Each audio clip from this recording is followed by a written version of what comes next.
जय श्री कृष्णा।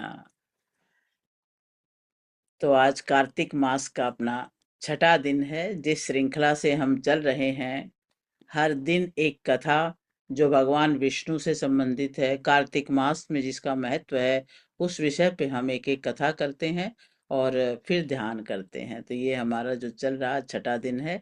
और छठे दिन में जो कथा आज हम करने वाले हैं वो है चातुर्मास का जो महत्व है वो किस तरह से बना था, और ये भगवान योग निद्रा में कब से जाने लगे थे।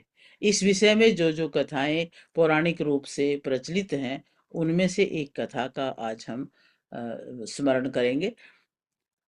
हिंदू धर्म में भगवान विष्णु, ब्रह्मा और भगवान शिव, ये जो त्रिमूर्ति हैं, इनकी पूजा होती है।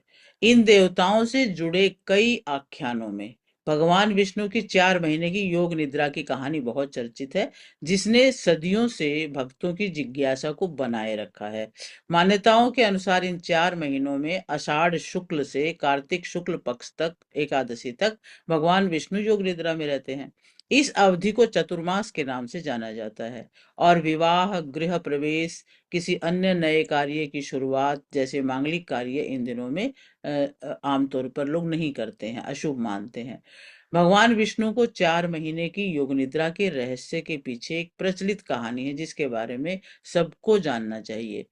एक बार अ, क्या हुआ कि एक बहुत ही परोपकारी राजा थे। उनके पास बहुत शक्ति थी। राजा बलि को ये वरदान था कि जो भी उनके सामने युद्ध करने आएगा, उसकी दुगनी शक्ति राजा बलि के पास आ जाएगी। और देवताओं ने उसके बढ़ते प्रभाव से भयभीत होकर के भगवान विष्णु से ब्रह्मांड में संतुलन बनाने का आग्रह किया। और भगवान विष्णु के सामने बड़ी चुनौती ये थी कि राजा बलि उनके बहुत बड़े भक्त थे। इसलिए उन्होंने एक षड्यंत्र रचा, बलि को समझाने के लिए, बलि को कंट्रोल करने के लिए।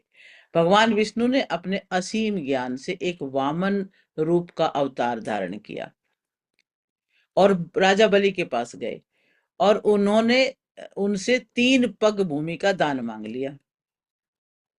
राजा बलि अपनी अटूट उदारता के लिए बहुत जाने जाते थे। वे तुरंत सहमत हो गए। अब अपने पहले कदम में तो वामन ने पूरी पृथ्वी को ढक लिया, विष्णु जी ने, और दूसरे कदम में स्वर्ग को अपने अधीन कर लिया।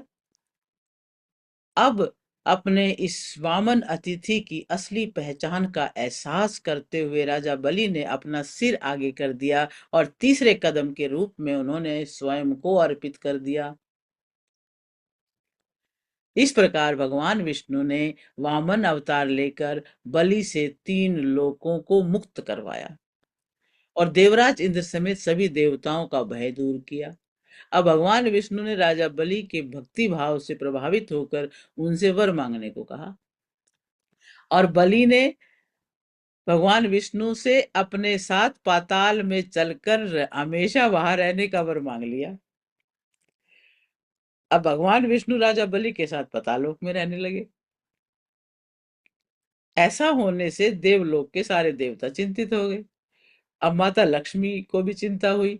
वो फिर उनको छुड़वाने के लिए चल पड़ी। अब माता लक्ष्मी ने भगवान विष्णु को पाताल लोक से निकालने के लिए एक साधारण स्त्री का रूप धारण किया और राजा बलि को राखी बांध दी। राखी बांधने के बाद उन्होंने भगवान विष्णु को पाताल लोक से मुक्त करवाने का वचन ले लिया। अब ऐसे में भगवान अपने भक्त को उदास नहीं करना चाहते, इसलिए भगवान विष्णु ने राजा बलि को वचन दिया कि वो आषाढ़ मास की शुक्ल पक्ष की एकादशी से लेकर के कार्तिक मास के शुक्ल पक्ष की एकादशी तक पाताल लोक में निवास करेंगे। और यही कारण है कि भगवान विष्णु 4 महीने के लिए योग निद्रा में रहते हैं। और तभी से हर साल भगवान विष्णु 4 महीने के लिए योग निद्रा में जाते हैं, और इसी अवधि को चतुर्मास कहा जाता है। ये तो पौराणिक कथा इस तरह से प्रचलित है। और दूसरी बात ये भी, इसको हम अगर वैज्ञानिक पहलू में देखें तो उसके हिसाब से एक ये भी कथा प्रचलित है कि भगवान विष्णु ने असंख्य युगों तक सृष्टि का संचालन किया और उन्होंने बहुत लोगों के लिए रास्ते अच्छे बनाए, सुख दिया सभी को। और लेकिन उस सुख में आकर के असंतुलन भी फैलने लग गया। मानव अहंकार में डूब गया, देवता थकने लग गए और पृथ्वी का संतुलन बिगड़ने लग गया। तब माँ लक्ष्मी ने विष्णु जी से कहा था कि प्रभु, जैसे शरीर को विश्राम चाहिए वैसे ब्रह्मांड को भी विश्राम की आवश्यकता है। और तब भगवान विष्णु मुस्कुराए। प्रकृति का नियम है सृजन, पालन, संहार और पुनः संतुलन। यदि सृष्टि को स्थिर रहना है तो उसे विश्राम के क्षण चाहिए। उन्होंने अपनी योग निद्रा आरंभ की। क्षीर सागर पर शेष नाग के फन पर शयन किया। चारों ओर नीरवता छा गई। सृष्टि के सभी तत्व, वायु, जल, अग्नि, आकाश सब मंद पड़ गए। तब देवता बोले, प्रभु सो गए हैं, अब हमारी परीक्षा का समय है। इस काल में देवता अपनी शक्ति बचाकर साधना में लीन हो गए और यही काल चतुर्मास कहलाया। जब भगवान योग निद्रा में थे, उनके हृदय में समस्त प्राणियों की ऊर्जा स्थिर हो गई। किसी का अंत नहीं हुआ, कोई आरंभ नहीं हुआ, बस एक मौन गति चलती रही। एक अंतराल और एक संतुलन था। तभी ब्रह्मा जी बोले, विश्रामे विष्णुरेवास्ति जागृते सृष्टिकृता सह। जब भगवान विष्णु विश्राम करते हैं तब भी सृष्टि का पोषण ही कर रहे होते हैं। तो ये कथा हमें ये सिखाती है कि ईश्वर भी विश्राम लेते हैं तो मनुष्य को भी अपनी गति को विराम देना चाहिए। हर प्राणी का शरीर, मन, हर विचार तब तक पूर्ण नहीं होता जब तक वो विश्राम नहीं करता, अपनी चेतना को पुनः जागृत नहीं करता। तो योग निद्रा का अर्थ नींद नहीं है, सजग विश्राम है, जहाँ शरीर स्थिर है पर चेतना जागृत है।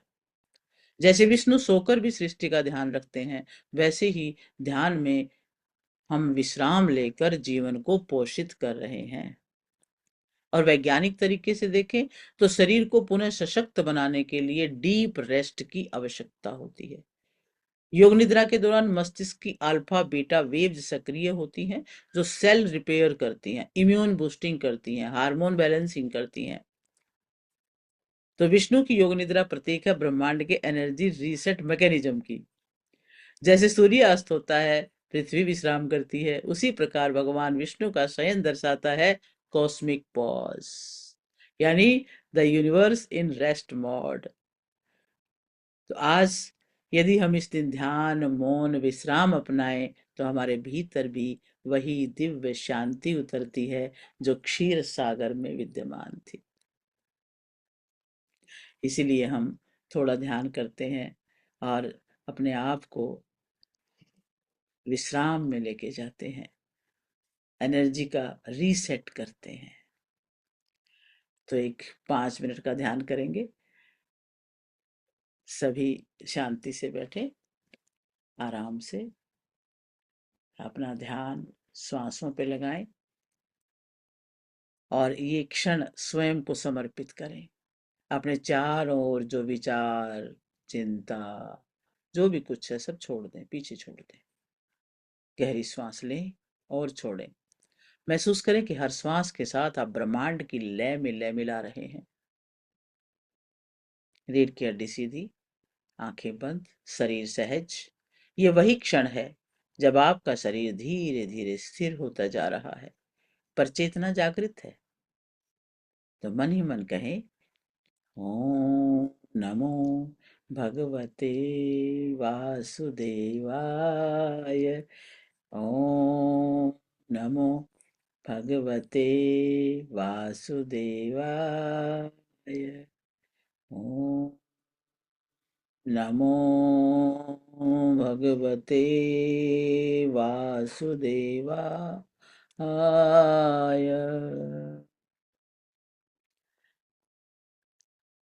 धीरे से श्वास भीतर लें और महसूस करें कि शांति का प्रकाश अंदर जा रहा है और धीरे से बाहर छोड़ें और महसूस करें कि सारी थकावट बाहर जा रही है और अपने पूरे शरीर को शांत करते जाएं। पैर की उंगलियां, पिंडलियां, घुटने, जांघें सब शांति में उतर रहे हैं। पेट, कमर, आस के आसपास की सारी मांसपेशियां ढीली हो रही हैं और हल्का सुनहरा प्रकाश वातावरण में फैल रहा है। ये विष्णु की ऊर्जा है, स्थिरता की, धैर्य की। और ये ऊर्जा ऊर्ध्वगामी हो रही है, हृदय में पहुंचती है और वहां पर एक सुनहरे रंग का प्रकाश बढ़ रहा है। और ये प्रकाश अब मस्तक तक जा रहा है। क्षीर सागर की कल्पना करें। कल्पना करें कि आप आकाश की ऊंचाई से नीचे उतर रहे हैं और आपके सामने एक विशाल क्षीर सागर फैला हुआ है। चांदनी उसकी लहरों पर झिलमिला रही है। उसके मध्य में एक दिव्य दृश्य है। शेषनाग के फन पर लेटे विष्णु। चारों ओर नीरवता है, केवल हल्की लहरों की गूंज और मंत्र की धीमी ध्वनि। और विष्णु का शरीर नीले प्रकाश से आलोकित है और उनके हृदय पर माँ लक्ष्मी हृदय के पास बैठी हैं, कमल की भांति शांति में लीन। आप उनके समीप पहुंचते हैं और क्षीर सागर की ठंडी लहरें आपके पैरों को छू रही हैं। धीरे धीरे वो शीतलता आपके पूरे शरीर में फैल रही है। आपके विचार शांत हो रहे हैं, जैसे सब कुछ रुक गया। केवल मौन, केवल मौन और प्रकाश। और अब कल्पना करें कि भगवान विष्णु अपना दाहिना हाथ धीरे से उठाते हैं और उनसे एक सुनहरी श्वेत किरण निकलकर आपकी ओर बढ़ रही है। वह किरण आपके माथे को स्पर्श कर रही है और वह धीरे धीरे पूरे शरीर में फैल रही है। ये किरण आपके भीतर की सारी अशांति, थकावट और चिंता को पिघलाती जा रही है। हर कोशिका में उतर रही है, हर कोशिका दिव्य प्रकाश में स्नान कर रही है। अब आप केवल एक ऊर्जा हैं, विष्णु की योग निद्रा ऊर्जा। इस क्षण में आपका मन, शरीर और आत्मा पूर्ण संतुलन में है। महसूस करें, आपके हृदय से एक हल्का ओम का कंपन हो रहा है। ओ,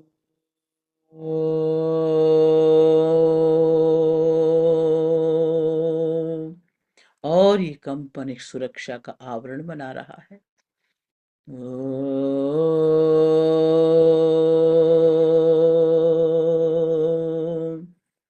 एक ओरा की शील्ड बन रही है जो हमें हर प्रकार की नेगेटिविटी से दूर रखती है।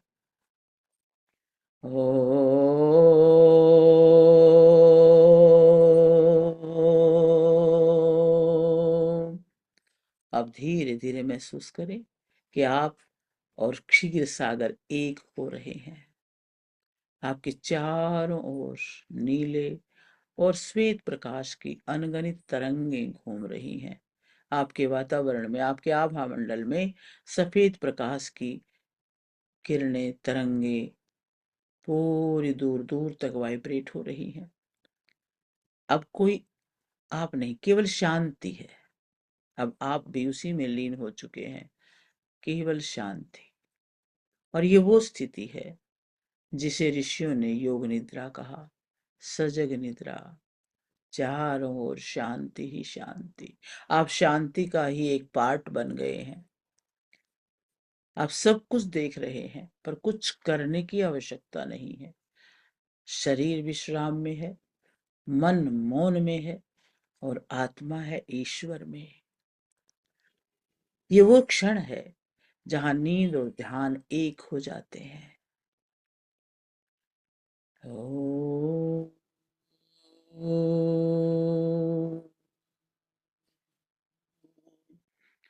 अब दोनों हाथ अपने हृदय पे रखें और उस शांति को महसूस करें, उस प्रकाश को महसूस करें जो क्षीर सागर में था, अब आपके भीतर धड़क रहा है। ये ऊर्जा आपके हृदय से मस्तक तक और हृदय से पूरे शरीर नाभि से नीचे तक प्रवाहित हो रही है।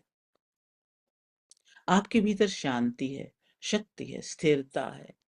मन ही मन बोल दें, मैं विष्णु की योग निद्रा का एक अंश हूं। मैं शांत हूं, मैं जागृत हूं, मैं विश्राम में हूं, पर सजग हूं। दोनों हाथ जोड़ें और सभी का धन्यवाद करें, इस ब्रह्मांड का, अपने माता पिता का, अपने गुरुजनों का, सभी देवी देवताओं का। मन में संकल्प लें कि मैं इस योग निद्रा की शांति को अपने हर दिन हर क्षण में रखूंगी। मैं हर परिस्थिति में स्थिर रहूंगी, जैसे विष्णु क्षीर सागर पर विश्राम करते हैं। एक गहरी सांस लें और छोड़ें। दोनों हाथों को रब करें और धीरे धीरे गरम गरम हथेलियां अपनी आंखों पे रखें, कानों पे रखें और चेहरे पर हाथ फेरते हुए अपनी आंखें खोलें और स्वाभाविक अवस्था में लौट के आए। आपकी दृष्टि बदल चुकी है, आप भीतर से ऊर्जा में हैं और सभी के लिए धन्यवादी हैं। सभी के लिए मंगल कामना है, सभी के कल्याण की भावना है।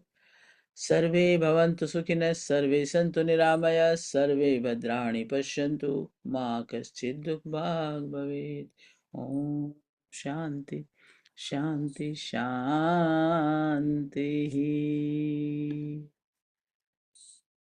और अब धीरे धीरे स्वाभाविक अवस्था में लौट के आ जाएं। Welcome back, welcome back. बहुत बहुत आनंद आया। धन्यवाद सुरेश जी। तारीफ करने के लिए शब्द नहीं है मैम, इतना सुंदर मेडिटेशन, सही है। बहुत ही सुंदर। ध्यान में यही है ना, जब गहरी विश्रांति होती है तो फिर आनंद ही आता है। बहुत दिल, सुंदर। दिल की पानी गहराई। चार्ज करवा दीजिए। अति सुंदर, बहुत सुंदर। पानी चार्ज करवा दीजिए। Thank you so much. चलिए 5 अब मिनट हम समर्पित करते हैं मंच उनको, गीता जी को। कहाँ है गीता जी? हाँ दीदी प्रणाम, सभी को प्रणाम। तो मैं आपको सुदेव जी, जी सुदेव जी पानी चार्ज करवा दीजिए। ओके। पानी देखो भूले नहीं, सारे को याद होगी बात ही। हाँ चलिए पानी भी कर लेते हैं, चाय पानी पी के फिर आराम से बैठेंगे। पानी का गिलास रखें ऊपर, दूसरा हाथ रखें और इसमें भाप भर दें कि इसका एक एक कण शुद्ध हो रहा है। अब तो रट गया होगा आपको भी कैसे करना है। और एक एक कण में और संतुलन की भावना आ रही है और अब एक एक कण के अंदर वो सारी शक्तियां, विष्णु भगवान का आशीर्वाद और उस ब्रह्मांड की जो भी ऊर्जा बनी है वो सारी इसमें आ रही है। इस पर 11 बार हाथ घुमा लें, इस ऊर्जा को इसके बाहर तक फैलने दें। 1 2 3 4 5 6 7 8 9 10 11 ढक दें और बोल लीजिए अपने लिए बेस्ट अफर्मेशंस कि मैं सुखी हूँ, मैं प्रसन्न चित्त हूँ, मैं आनंदित हूँ, मैं शांत हूँ, मैं स्वस्थ हूँ, मैं ईश्वर का अंश हूँ, मैं ऋषियों का वंश, मैं सच्चिदानंद हूँ, मैं वही हूँ, मैं भी वही मैं सोहम सोहम। और इसी भाव से इस जल को ग्रहण करें और उसी ऊर्जा में आप भी स्पंदित हों।